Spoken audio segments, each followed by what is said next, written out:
अस्सलाम वालेकुम व्यूअर्स, उम्मीद है आप सब खैरियत से होंगे।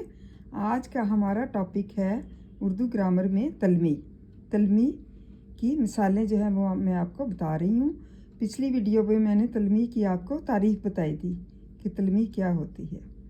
मिसालें: हज़रत इब्राहीम खलीलुल्लाह अलैहिस्सलाम अल्लाह के बहुत बड़े बुलंद मर्तबा रसूल थे। लोगों को अल्लाह की तरफ बुलाते और सच्ची राह दिखाते।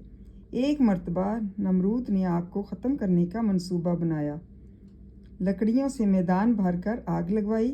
जब लकड़ी जल चुकी और अंगारे दहकने लगे तो बादशाह के हुक्म से हज़रत इब्राहीम अलैहिस्सलाम को एक ख़ास एहतमाम से आग में फेंक दिया गया।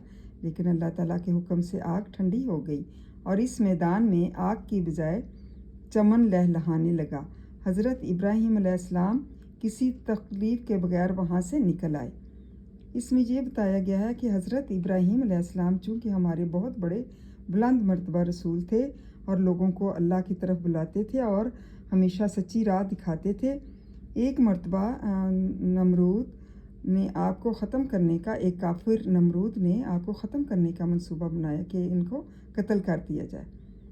लकड़ियों से उन्होंने मैदान भर कर आग लगवाई और जब लकड़ियां जल चुकी और बहुत ज़्यादा आग जो है वो दहकने लगी तो बादशाह के हुक्म से हज़रत इब्राहीम अलैहिस्सलाम को एक ख़ास एहतमाम से आग में फेंक दिया गया।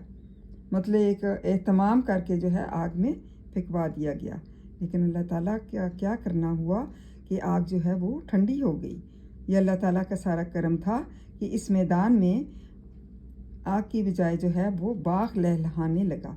हज़रत इब्राहीम अलैहिस्सलाम किसी तकलीफ़ के बगैर वहाँ से निकल आए। मतलब अल्लाह ताला ने उनको कोई तकलीफ़ नहीं दी और उसके बगैर ही वहाँ से रवाना हो गए और अल्हम्दुलिल्लाह कि उन्हें किसी किस्म की मुसीबत का सामना नहीं करना पड़ा। ये है अल्लाह ताला के मौजज़ा और अल्लाह ताला की करम नवाज़ी। इससे कितना साफ इशारा है कि अल्लाह ताला के हर काम में जो है बेहतरी होती है। थैंक यू एंड जज़ाकल्लाह खैर।